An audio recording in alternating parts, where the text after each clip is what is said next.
How's it going, guys? The channel's a Pretty Boy Offense. My name's Saj, and we're going to do my favorite video of every week. It's the breakdown of the previous week of NFL football, which was NFL Week 6. And there were some incredible games, a lot to take away from this week. A couple good upsets, a couple really close calls on some games we thought would have been easy blowouts, easy picks. But if you picked like teams like the Dallas Cowboys, you live to fight another day. And you get away with that bit of a scare there. But these videos are already getting a little too long. I'll try and pick up the pace. So let's just jump right into it. One of the games that I really want to talk about is the Jacksonville Jaguars versus the Miami Dolphins. The Jaguars get their first win of the season. It's not on American soil, so Trevor Lawrence is undefeated, outside of America, which I guess is something to hang your hat on. And they win 23-20. The reason I want to talk about this game is because I think there's a lot of really good stuff in it. We started seeing, I think, Trevor Lawrence having the best game of his rookie career so far. He played super well. There's only off the top of my head like a handful of throws he had, which were like kind of like, bad decisions. He's kind of, it feels, if this game is like any indication of like kind of where he's at from a permanent standpoint, it looks like he's kind of got a feel for the NFL field. And by that, I mean like the speed, how open windows are, what he can get away with. I've mentioned a lot in my videos. It seemed a lot like Urban Meyer and Trevor Lawrence were kind of feeling out the NFL, trying to see like what was applicable. And like coming from like, two characters that have been so influential in the college stream, like for, I guess, their existence, like with Urban Meyer when he was with Ohio and stuff.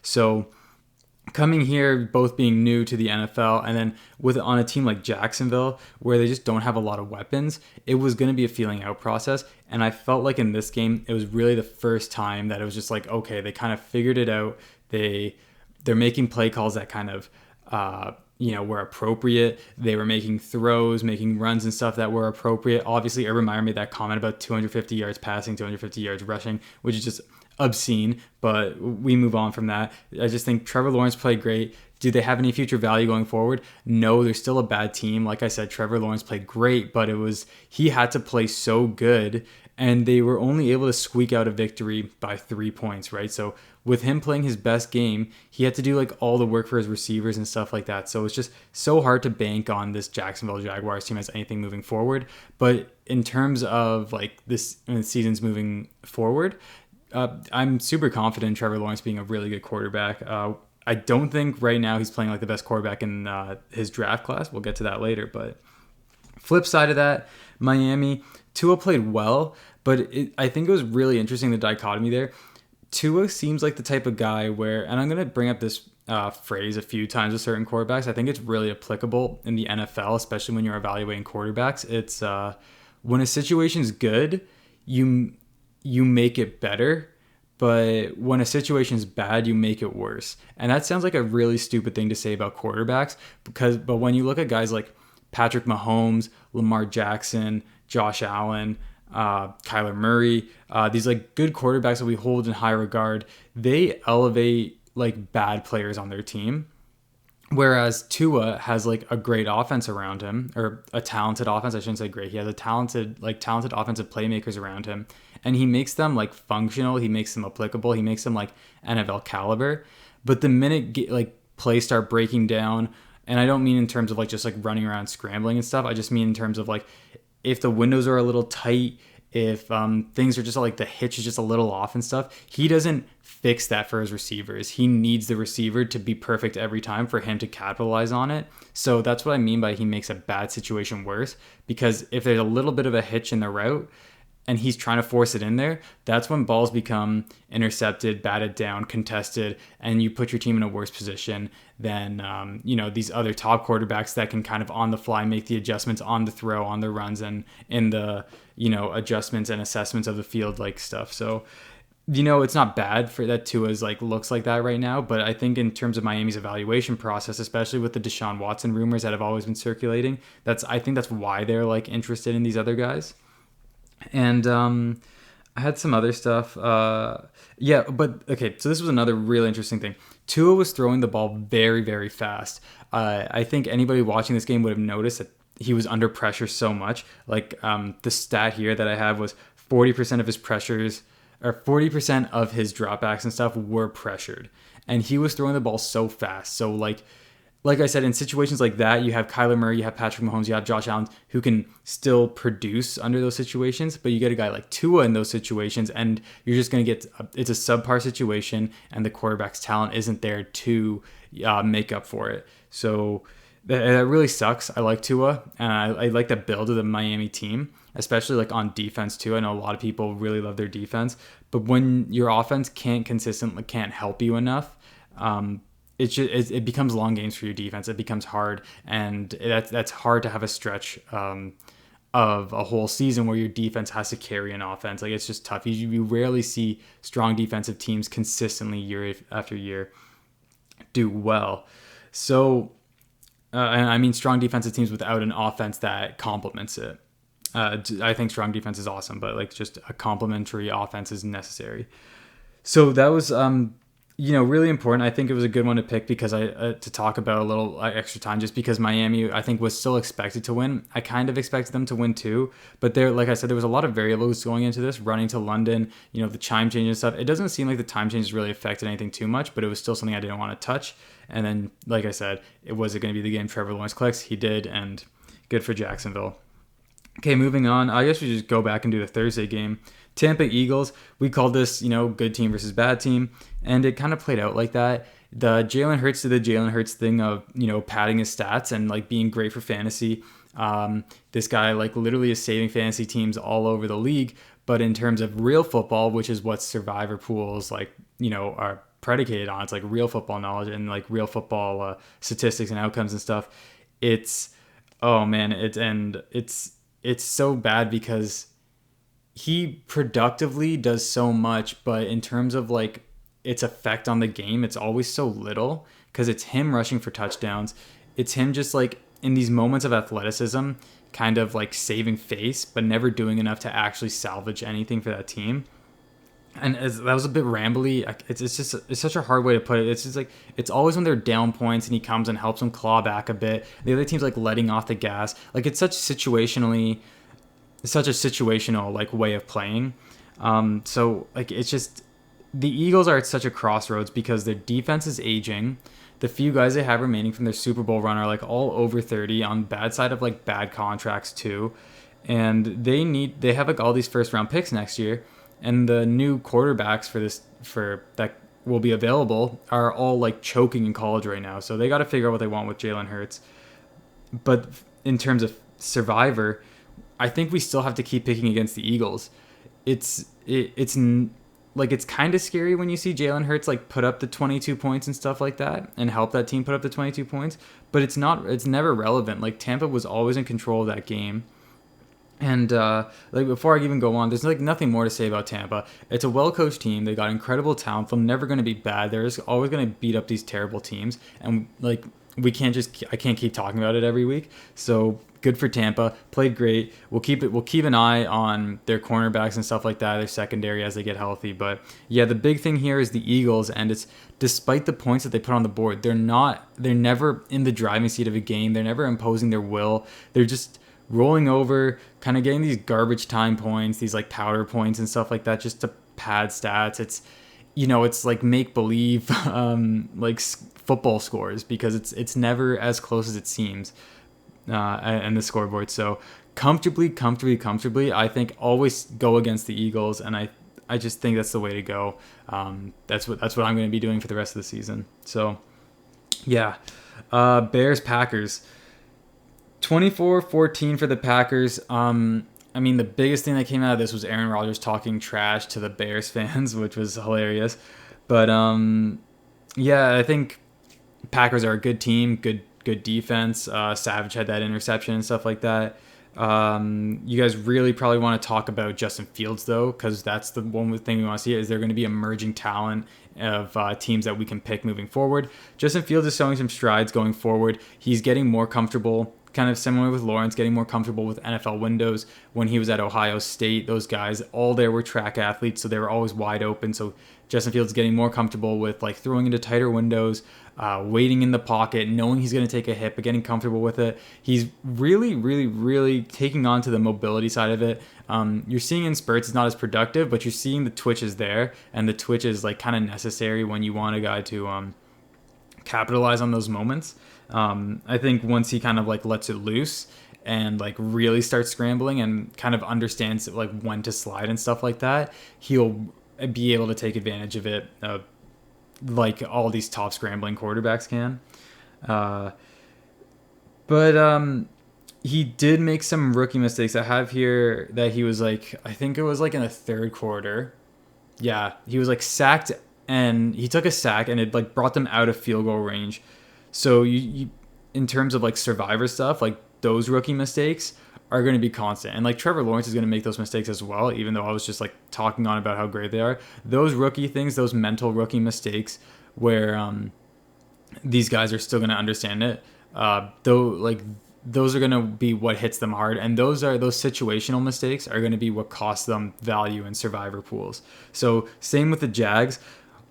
Unless I see Justin Fields really flip a switch and like 180, it's going to be hard to ever really gamble on the Bears to be a top survivor pick unless they're playing like maybe the Lions. Maybe if they're playing the Lions, then they're going to have some games with the Lions. But maybe if they're playing the Lions, that's when we can take the Bears. But outside of that, it's kind of hard to ever be comfortable taking the Bears just because, decisions like that, not taking that sack usually results in like winning games, right? Like Kyler Murray's gotten better with that. He stopped taking those sacks and keeps his team in field goal range. And, it's instead of losing out on 6 points at the end of a game, ultimately from taking negative sacks, you get those 6 points, and sometimes those are the points that, get you the win. So the Bears, I'm going to hold on really moving the needle on them, on how comfortable we are taking them. Situationally, the matchup could be good, but we're really looking for them to ever take advantage of like the bottom, like maybe 2 or 3 teams in the league. Outside of that, you're starting to get into this world of, this is where the rookie mistakes could hurt us. And if Justin Fields does win games, like kudos to him. Let's hope the situation there is that he's knocking like a relatively good team out, that we haven't touched that game. So, and we stay alive in Survivor.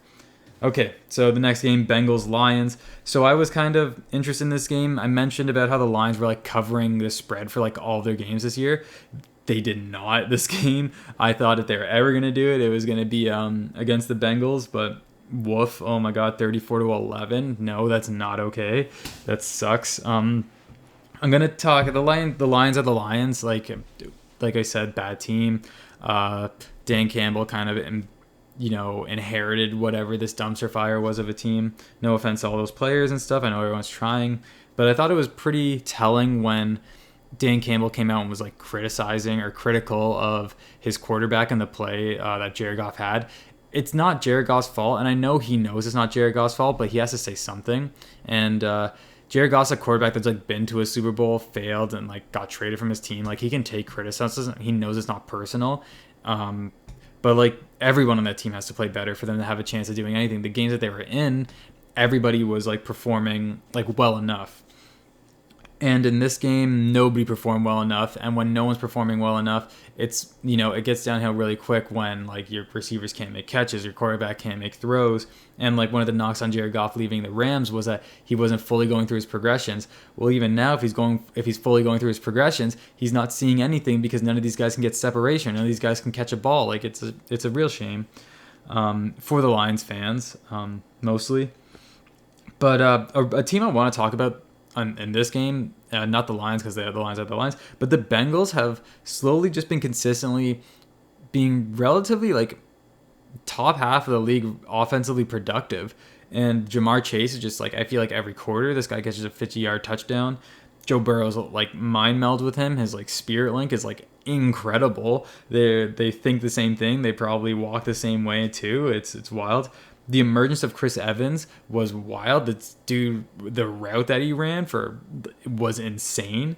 How he just burned people like that was crazy. Yeah. So like, I think that's like really telling because now you start looking at this Cincinnati Bengals like receiving core, And it's T. Higgins, it's Jamar Chase, it's Chris Evans, and Joe Mixon can play. And like Chris Evans is a better pass catcher than Joe Mixon. I don't think that's even debatable. He was good coming out of college, but like he showed what he just did with his route there in Detroit was great. We got to start like taking them seriously. I know that O-line is still a big issue, but Joe Burrow showing that he can adapt to it, play with it. And yes, obviously you're playing Detroit, so the pass rush wasn't too much of an issue. But moving in future games, I think we can start thinking about the Bengals as a bankable team. They'll have some good matchups.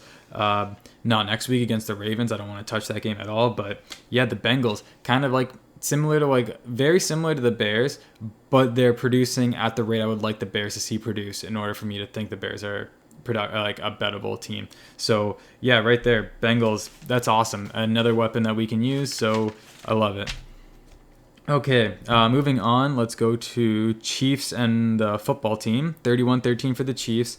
Looks like a comfortable win on paper for the Chiefs, but the first half was not comfortable at all. We saw the good in Mahomes was scramble to the right, and he like he got it to Tyreek Hill. It was like a crazy throw. But then you see the bad in that like stupid interception that was like similar to the Super Bowl one where he's like kind of like mid tackle going down, but he like puts it up, but there's just like no force on it.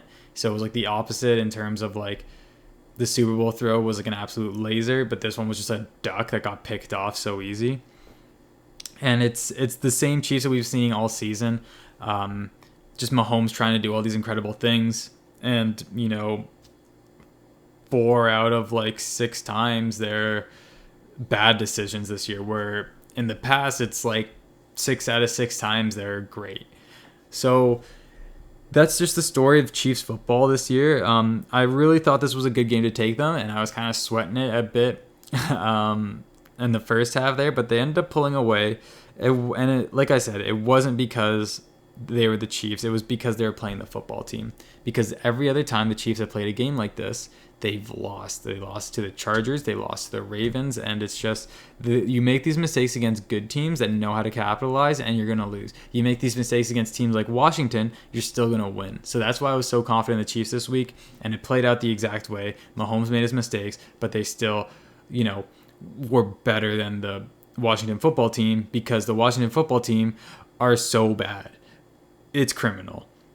How you have this much talent on your defensive line and it's still not doing anything is just wild. You are ruining a year of these rookie contracts with this offense. You haven't done anything exploratory in like fixing it. You're just sitting on your hands waiting for Fitzpatrick to come back. And when Fitzpatrick comes back, he is anything but a sure deal to help this team. You got to start just figuring out next year, because it's getting too far gone. And in terms of Survivor, as long as Heineke's there, he has so many problems as a quarterback. I've said this when he started being the starter. It was, there's like this little like Hollywood like love story about, the guy that came in and almost beat Tom Brady in the playoffs, and like that was cool for one game, but like that's not what you want for like 5, 6, 7 weeks, because it's not good enough, and consistently he can't do anything. Like sure, he has moments of like he'll scramble a bit and make like a 13-yard throw, like cool, but yeah, the guy, it's just not good. We're going to pick against the football team. I think the football team is at the point where we're just picking against them whenever we get a chance, and they've unfortunately are in the NFC East. I would have loved if they were in any other division, because any competent team that should be in the NFL can beat the Washington football team right now. And it hurts me to say this, because I think the way they were building a team with like getting De'Ami Brown, Terry McLaurin, the Antonio Gibson's good, that D-line's nasty. They just need to address the secondary and really just invest in quarterback and like a real decision. Like, even I'm not a big Cam Newton fan, but just you should have just gone after Cam Newton in free agency, and that would have given you a better chance, or at least try to keep your team relevant. And no, you just went belly up, took Taylor Heineke, and look at you wasted your season. So pick against the Washington football team. You're trash, and you keep making bad decisions. So sucks to suck. Okay, next game, Rams versus Giants. Just another note on the Chiefs. I really think we should try and take the Chiefs as soon as we can. Like, they have a first place schedule because they won their division last year. That's why I thought this was a really good opportunity to just like take them, get them out, live to fight another week, which we're doing. And then we don't have to worry about them again, because if they keep kind of like doing these falters, like they are the furthest thing from a sure thing when they're a team that we are kind of expecting to be a sure thing. So I just kind of hedged my bet a bit and just took them early so I don't lose them later and we can't use them. So all right, next game, Rams versus Giants. Good team versus bad team. Daniel Jones had his worst 38-11. Daniel Jones has his worst game of the season. Tough week for him because of the concussions and stuff. Came back. He tried, but this was like the fumbles and all the turnovers and stuff is like that's an issue. He had no weapons because Tony left early. And like something that we know Daniel Jones is capable of. There were no real deep shots like this year. And I was kind of expecting, I was like, okay, maybe in a game versus the Rams, they know they're up against it already before the whistle even gets blown. So like this will be a game they try and like open up the offense and like get a bunch going.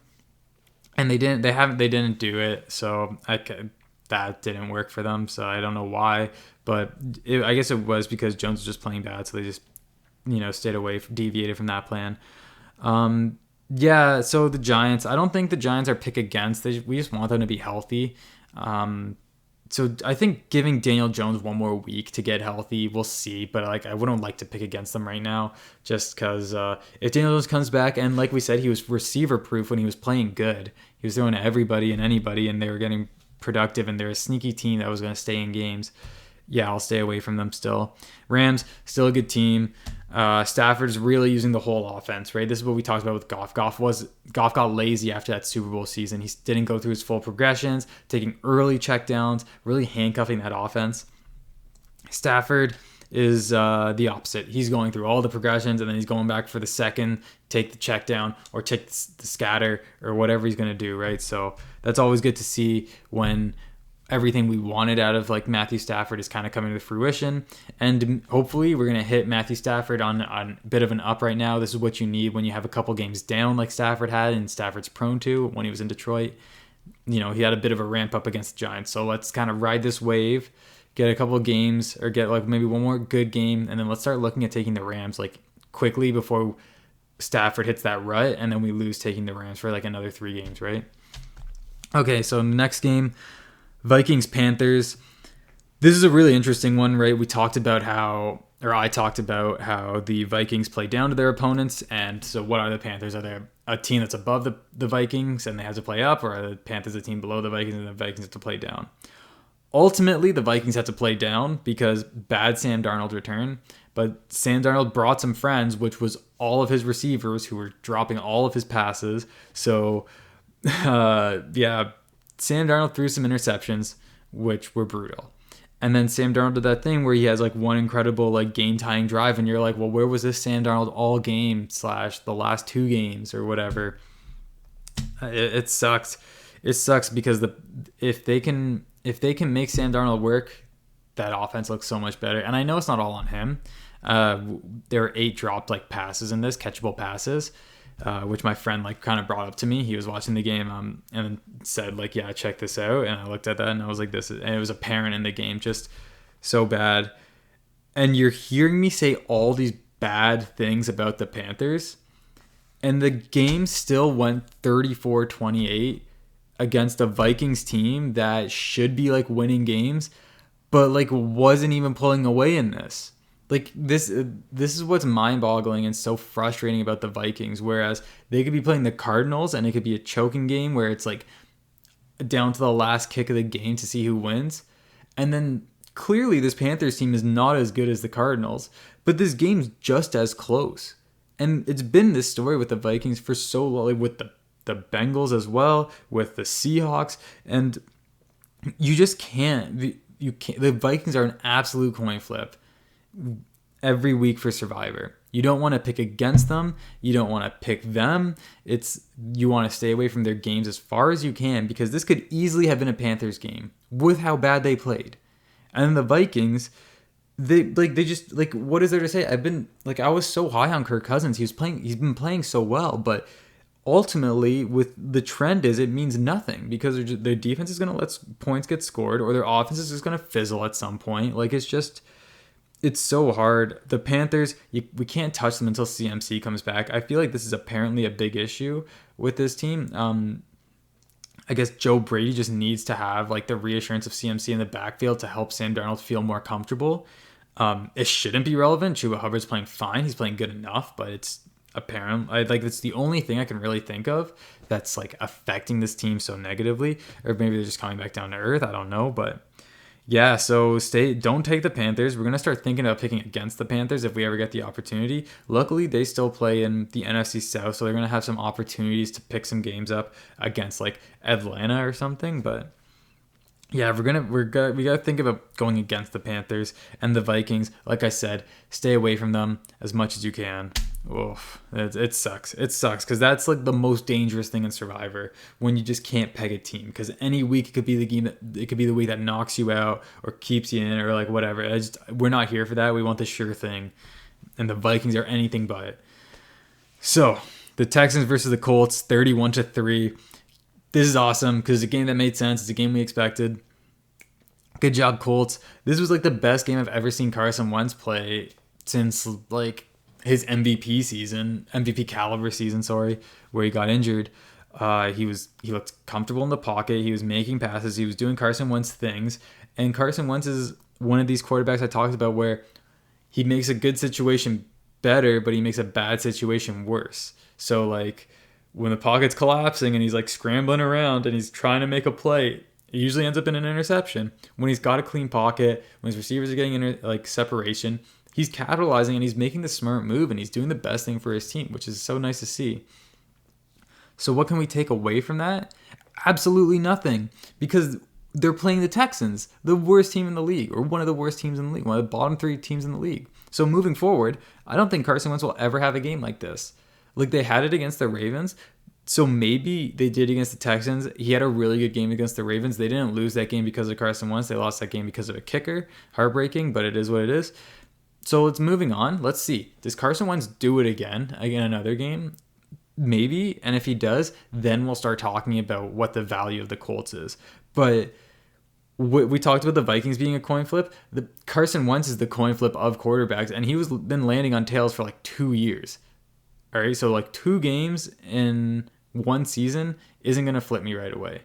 Okay, I need more than that, and I think we're gonna get more than that, and I hope so because I think Carson Wentz is a good quarterback, so that would be awesome. Texans, it's just is what it is. I'm not gonna talk about the Texans. They're a bad team doing bad things. Davis Mills, like I'm sorry. Once Tyrod Taylor comes back, maybe then we go back to the angle of what value is there. But right now, nothing. Okay, so Raiders Broncos. This was another game I was interested in. I'm interested in all football games. I gotta stop saying that. Yeah. So Gruden's gone. The Broncos relatively healthy, and they have their like real coach, I should say. What was this game gonna be? Like, I don't know. Like, there was like 2 teams we kind of expected to be relatively even matched. I think even before the parting of ways between Gruden and the Raiders, but it did not play out that way. It was 34-24 for the Raiders, and I'm gonna talk about the Raiders in a second. They deserve all the love and goodwill that they're gonna get for this, like coming out of that whole saga with Gruden. And, being a good football team, playing good football, doing Derek Carr's playing incredible again. But let's talk about the Broncos and how the Broncos had a moment here to really, really, really capitalize on a bad situation on a team, and they didn't do it. It just feels like such a terrible loss. Like, if you can't beat a team coming out of that situation, and I don't want to talk about that situation on this channel. That's not what this channel's about. It's just going to be about Survivor picks. If you can't beat a team coming out of that situation, you're belly up the rest of like majority of the season. Like you must have, you gotta lose. You gotta feel like you lost some fight. And I think a lot of it boils down to Teddy Bridgewater. I've seen a lot of people kind of mention the the idea that if you're going to enter the arms race of the AFC West, that is Patrick Mahomes, that is Justin Herbert, that is Derek Carr playing at a top level, you're comfortable going toe-to-toe with them every week with Teddy Bridgewater. Because the rest of the team's not the problem. That defense is unreal. The talent on that defense is incredible. That talent on that offense with the receivers like Sutton, Jerry Jeudy when he's healthy, Noah Fant, Javonte Williams, Melvin Gordon. Like when these guys are healthy, that is a stacked offense. Teddy Bridgewater is not the guy to unlock it. Teddy Bridgewater is the guy that's going to beat up teams like the Giants. Teddy Bridgewater is the guy that's going to beat up these bad teams like the football team or whatever. But he's not going to take this team to the level that they need to challenge in the AFC West or the AFC at all. And when you can't do it against, like I said, this situation, I think some of that's coaching. I think some of that's just execution. But whatever it ultimately is, it's just I'm aware that I just can't have any faith in that team to move it, moving forward in Survivor and actual football and stuff. I just feel like this was just such a crippling defeat that you don't want. You really never want to suffer that kind of loss. And with the Raiders on the other side of it, it's the best thing we could have seen. Because you get Gruden out of there, and you start wondering, okay, well, there goes this team. And I was talking about it myself. I'm like, I'm waiting for the Raiders to fall back because they do this every year. They have like moments of greatness, and they come plummeting back to earth. And it looked like they had plummeted right back down to earth. And I had pegged them. I said, look, this is going to be this same old Raiders. And they didn't. They came out. Derek Carr. He has been throwing the ball. I saw the stat. He's thrown the most deep ball attempts in all of the league. Like Derek Carr has. And they're all catchable. Like he's not just throwing these down there. Like these are catchable passes. People are making plays on them. His throw to Kenyon Drake was disgusting. Like it's wild. And he's doing it with Josh Jacobs not playing great. And that O-line just being as bad as it is. Like he's a man possessed, and it's what scares me because it's like when it's the same as a Patrick Mahomes situation. It's like when your team is like so spirited and playing well like that, but there's like substantially, it's supposed to come back down to earth. Like that's the problem with Survivor, right? Because it's like the game, then you pick them to bank them on to win. You're going to be shitting your pants when they don't. But it's like, well, we should have seen it coming because there's going to be some form of like, just return. Like you can't gamble that many times and expect to win. And with a bad O-line, with like no run game to respect at all, like it's tough.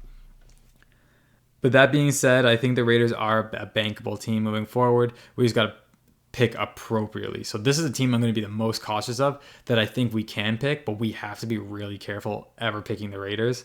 I don't think I could ever suggest to anybody to pick them. But Max Crosby, my buddy turned me on this too. He's like, watch Max Crosby film. The guy's so good, and I would watch it. I'm like, yeah, this guy's incredible. So yeah, good for Max Crosby. A good little story there too. All right, next game, Ravens Chargers. Everybody that watched this game, and I suggested you to watch this game. You saw the good and the bad from why I suggested this. Staley going for it on fourth, and the final score 34-6 got out of hand. Okay, but I stand by Staley's attempts at those fourth downs, and then I think that like the most controversial one was I think they were on like their 20 or 30 yard line, and they went for it. And it was like the third quarter, so a lot of people would have punted there, and it was 3 yards to convert it, and you could have kept the drive alive, but you're in your own area, so you hand it over the Ravens, and the Ravens just like could immediately get a score, right? That's the controversy in these like new world analytics, like go for it, don't go for it. The problem's not going for it there. The problem is the execution. And they were throwing to Josh Palmer, who's a guy I really like, but at this point in the season, you should be throwing that to anybody else. Like, where's Eckler? Where's Allen? Where's Williams? Like, you shouldn't be drumming that up for Palmer at this point in the season, or at this point in Palmer's career.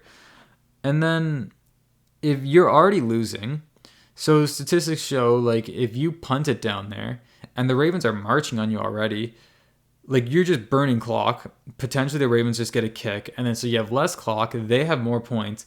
You could have just given them the ball there. If they score, they score, but you have more clock to then work with on your next drive. And it's like, yeah, it's never perfect, and like you're losing a game, so it's not going to be perfect.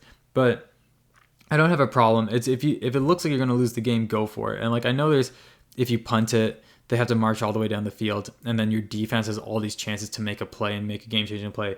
Lamar wasn't giving up that ball at all, unless he was throwing it to a guy that he apparently didn't see and was like a terrible interception, because I don't know why the fuck Lamar did that, but whatever.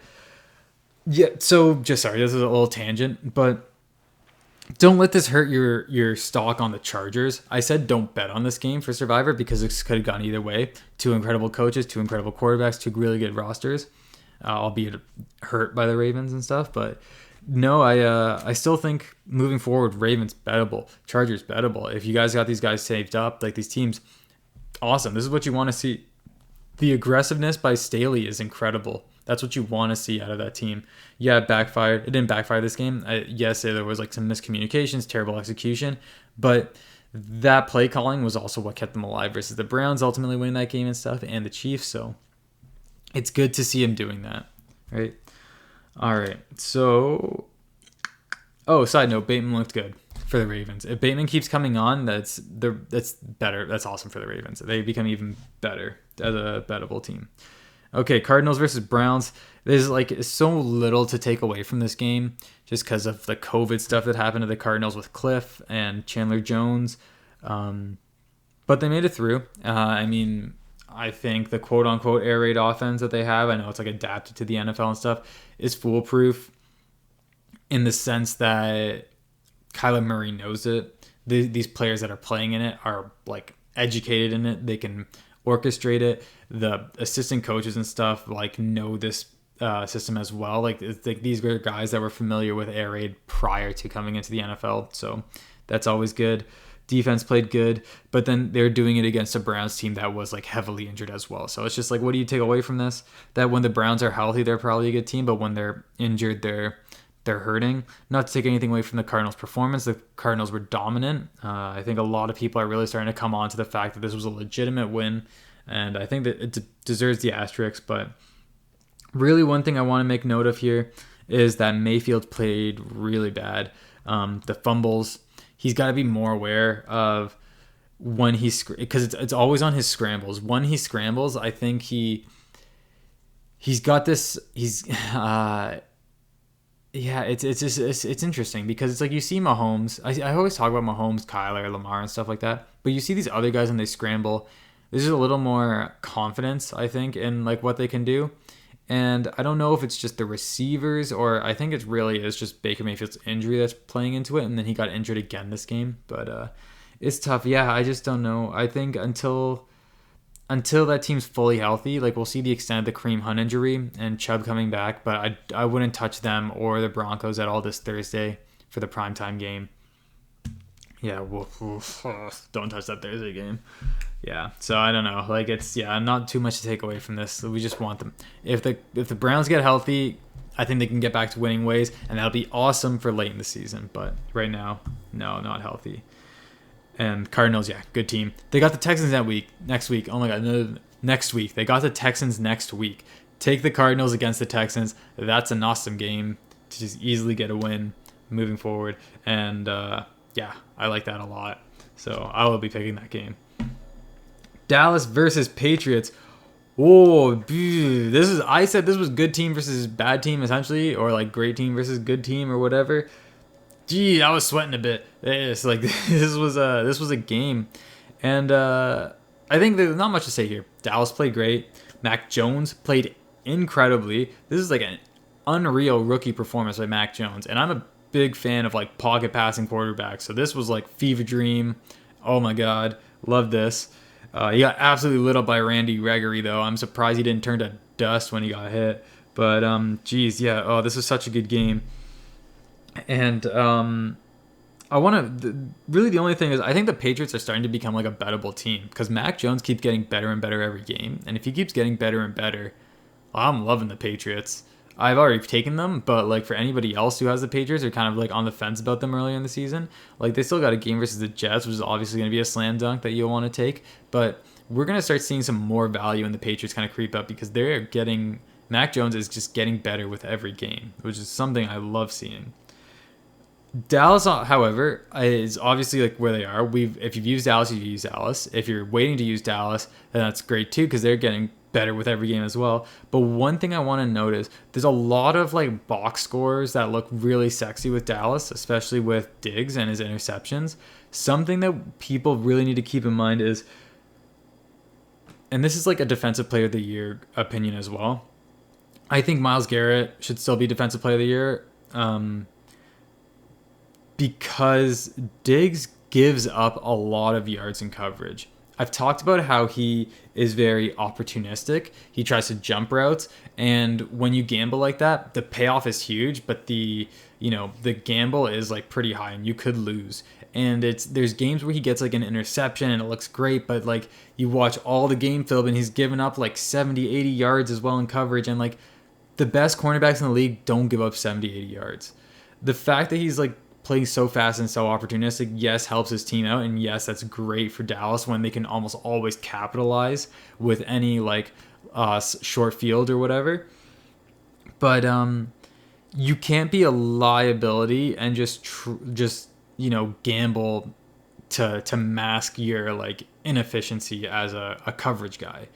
And it's not. I'm not trying to be critical of Diggs. I just think it means that there's still a lot more work in his game that can come. And I think it's just the opportunistic criticism of Diggs is very like apt to all of Dallas's defense. There have been stats coming out. I've tried to stay away from just the pure numbers for you guys so you can listen and just appreciate like football opinion and stuff. But they are like clocked as like the fastest defense in the NFL, and just in the way they play, how much ground they cover and stuff like that, and like next gen stats. So there is something to that. They have them playing very well and doing what they can do. It's like, obviously don't do something you're not good at, do something what you are good at and what you're built to do, and it's working for Dallas, and that's good. So I just think moving forward, that's something to keep in mind. Whereas when you get a team, they have a late game in the season against the Cardinals, where it's just like, hopefully you can just sit back and relax and watch that game, because if both these offenses are, where they are right now, that'll be a real test of like, this is just general football stuff, not Survivor stuff, because you never take them in that game. You never take either of those teams in that game. But yeah, really interesting stuff. I think just keep an eye on that the next time you watch Diggs play. See how many yards he gives up, but if he might also get that interception as well. And I think that's just a part of his game. I think it's a lot of fun, but yes, some improvement, and it's going to be exciting to see where he goes, because lots of talent. Okay, the night game, Seahawks Steelers, the Geno Smith Ben Roethlisberger game. I saw that. I'm so sorry, guys. I'm gonna start responding to those comments on the page. I know I created this channel for discussion and for people to love, and I know I saw one of you guys, the great viewer, was taking the Steelers over the Seahawks, and I had mentioned I don't even want to touch this game because I could see it going either way. But yes, bet against Geno Smith. That's usually a good strategy. Something of note today, I think that everyone should know, is the Seahawks have reached out to Cam Newton. I don't think a deal is imminent, but the fact that they're looking for options means that they're still trying to save their season, which is always nice to see from a franchise. But I think when your defense is as bad as it is, when your offense, isn't really clicking because you don't have your top two RBs as well, like it's always going to be tough. As long as they're injured, we're going to be picking against the Seahawks. And the Steelers, Ben is toast. This is like Najee's carrying this team. And I think as much as I love Najee, as much as I think he's a talent, as much as I think he is capable of carrying a load, I just think that he's a rookie running back, and walls exist, and he's already had cramping issues playing in Pittsburgh and stuff like that. So that's going to be tough.